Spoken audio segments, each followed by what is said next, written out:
Olá pessoal, tudo bem?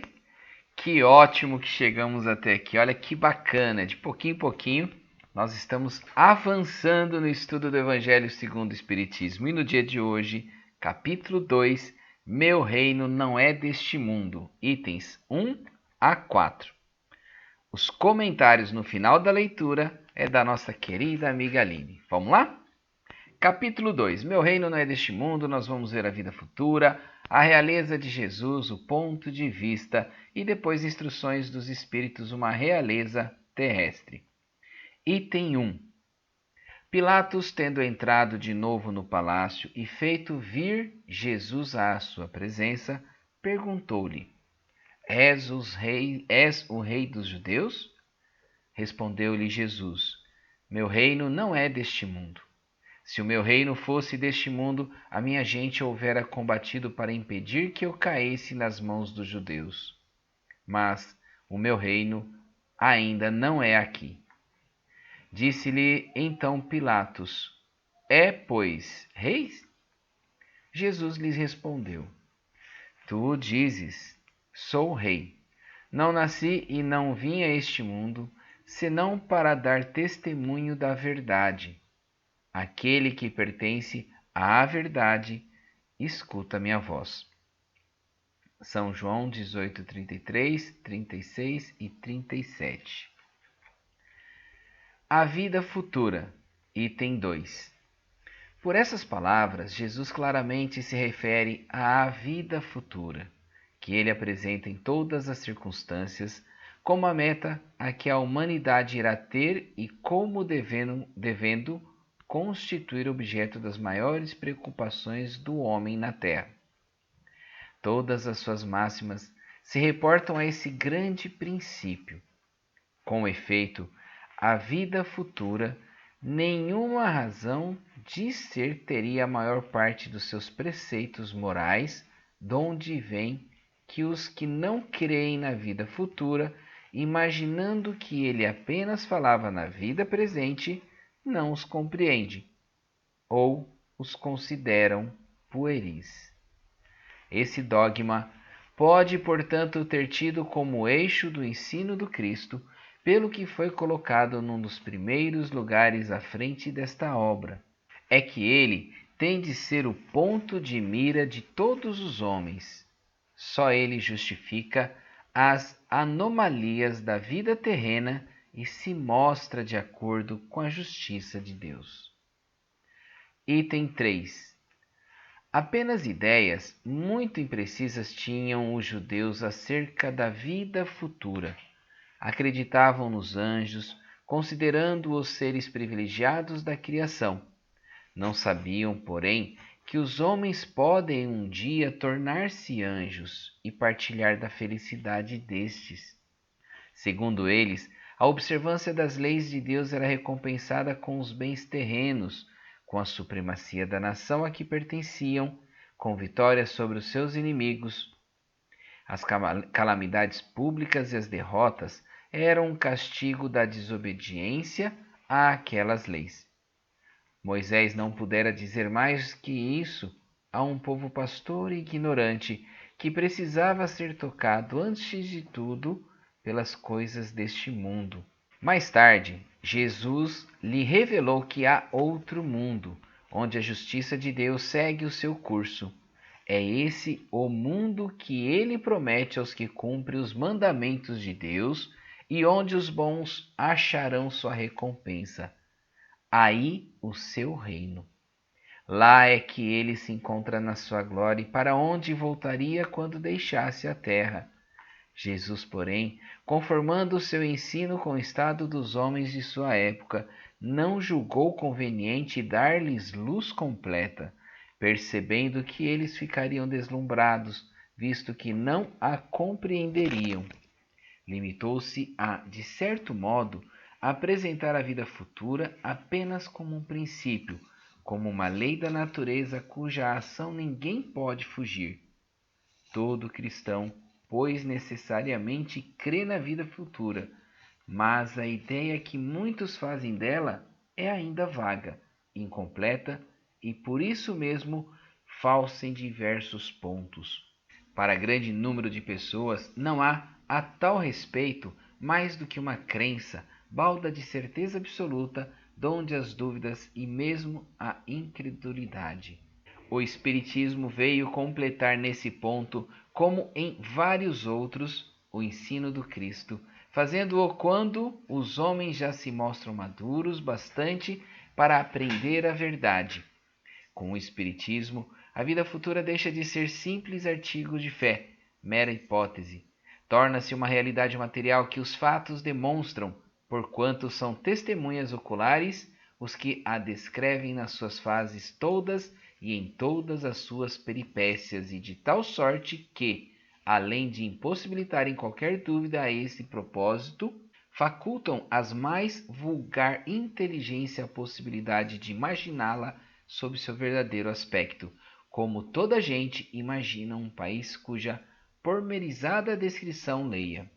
Ora, a descrição da vida futura é tão circunstanciadamente feita, são tão racionais as condições, ditosas ou infortunadas, da existência dos que lá se encontram, quais eles próprios pintam, que cada um, aqui a seu malgrado, reconhece e declara a si mesmo que não pode ser de outra forma, porquanto, assim sendo, patente fica a verdadeira justiça de Deus. A realeza de Jesus, item 4. Que não é deste mundo o reino de Jesus, todos compreendem, mas também na terra não terá ele uma realeza? Nem sempre o título de rei implica o exercício do poder temporal. Dá-se esse título por unânime consenso a todo aquele que, pelo seu gênio, ascende à primeira plana numa ordem de ideias quaisquer, a todo aquele que domina o seu século e influi sobre o progresso da humanidade. É nesse sentido que se costuma dizer o rei ou príncipe dos filósofos, dos artistas, dos poetas, dos escritores e etc. Essa realeza oriunda do mérito pessoal, consagrada pela posteridade, não revela muitas vezes preponderância bem maior do que a que cinge a coroa real? Imperceptível é a primeira, enquanto esta outra é joguete das vicissitudes. As gerações que se sucedem à primeira sempre a bendizem, ao passo que por vezes amaldiçoam a outra. Esta, a terrestre, acaba com a vida. A realeza moral se prolonga e mantém o seu poder, governa sobretudo após a morte. Sob esse aspecto, não é Jesus mais poderoso rei do que os potentados da terra?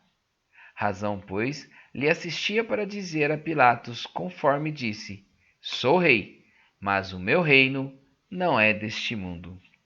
E assim, queridos irmãos em Cristo, encerramos este áudio. Fique agora com os comentários da nossa querida Aline. Até mais, tchau, tchau. Bom dia a todos. Vamos dar seguimento ao Evangelho segundo o Espiritismo, hoje iniciando o capítulo 2, Meu reino não é deste mundo. E neste primeiro áudio vamos falar sobre a vida futura. O que seria a vida futura?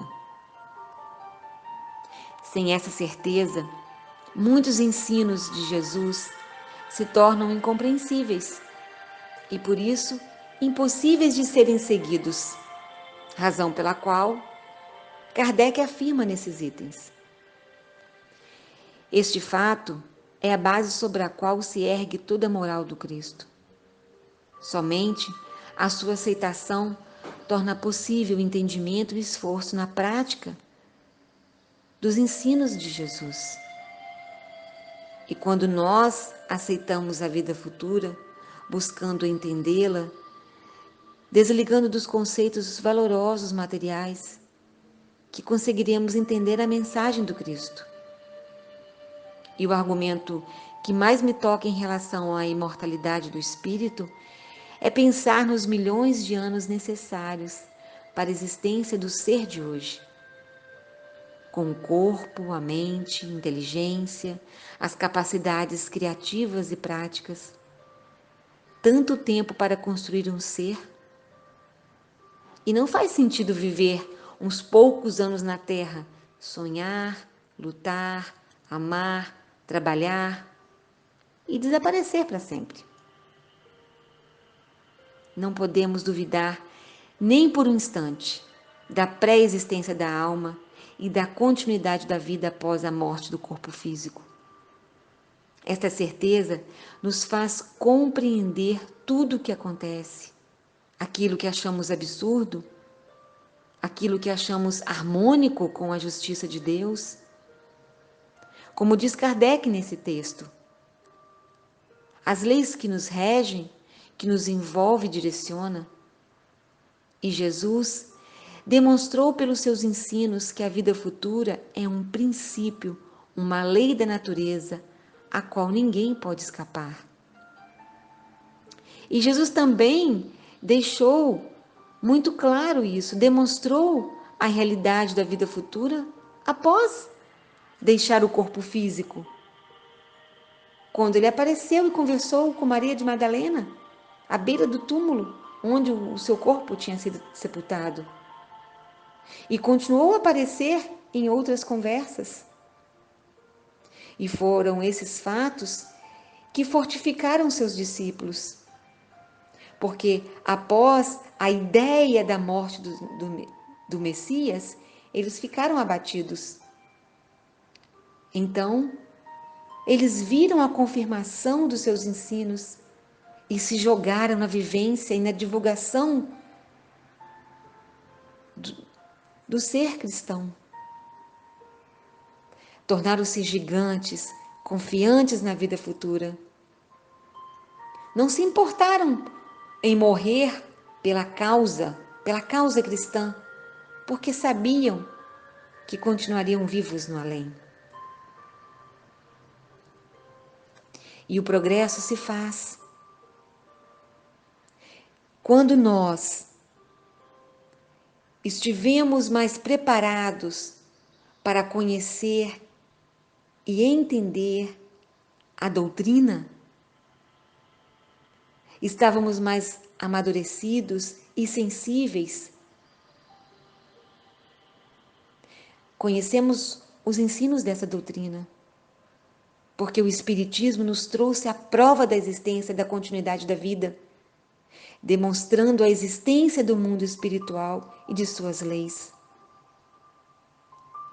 A vida futura deixou de ser algo impreciso para constituir-se numa realidade observada e aprendida por qualquer pessoa que se disponha a estudar através das obras de Kardec e dos relatos dos espíritos que já viveram na Terra e que continuam a manifestar-se, de acordo com as necessidades da evolução. A vida futura é uma realidade provada e é em função dela que devemos entender a mensagem de Jesus. Vivendo na Terra, usufruindo dos recursos, participando de tudo que possa nos oferecer, mas sempre tendo por base a continuidade do viver eternamente. Quando aceitamos a continuidade da vida, não podemos mais viver de forma leviana e inconsequente. Jesus veio justamente mostrar a nossa responsabilidade no progresso que temos, responsabilidade que temos em nós e ao nosso redor. Se aceitamos Jesus como o maior mensageiro de Deus na Terra, nosso guia, nosso modelo, temos de aceitar também seus ensinos, esforçando-nos em vivenciá-los a cada dia. E continuando com outro áudio do dia, vamos falar do item 4, a realeza de Jesus. Temos nas passagens do Evangelho, vemos que os seguidores de Jesus viam nele o libertador de Israel. O novo rei queria instalar na terra um novo reino, livre dos domínios estrangeiros que tanto feriram o orgulho e o brio da raça hebraica. Essa era a ideia do Messias esperado, o enviado de Deus com poderes para libertar de vez o povo hebraico e colocá-los sobre todas as outras nações. Por isso podemos compreender o porquê da pergunta de Pilatos: Tu és o rei dos judeus? E Jesus responde: Meu reino não é deste mundo. O que Jesus deixou bem claro foi a finalidade da sua missão: trazer a verdade das leis morais indispensáveis para a existência do reino de Deus nos nossos corações e por onde estivermos. Sabia ser o enviado de Deus para iniciar uma nova era na evolução da humanidade, com a visão real da vida espiritual eterna. A realeza de Jesus é a realeza moral, fruto da sua perfeição, do seu viver segundo as leis divinas. Realeza que exerce o poder para sempre, com a autoridade de orientar, esclarecer, conduzir, guiar a humanidade na conquista dos valores inseridos pelo Pai na sua obra, na sua criação, com o determinismo divino de ser perfeito. Jesus, no seu viver, deu lições através da palavra, deu lições através de suas ações, testemunhando sempre as leis de Deus. A verdade possível de ser compreendida por nós, habitantes da terra. Para aprendê-la é necessário que sintamos e percebamos a continuidade da vida além dessa vida material. Devemos nos reconhecer filhos de Deus.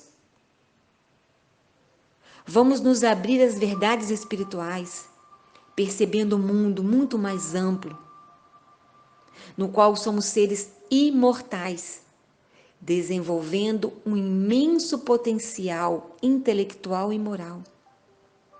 Jesus é a autoridade maior na Terra, designado por Deus, graças à perfeição dele, perfeição conquistada.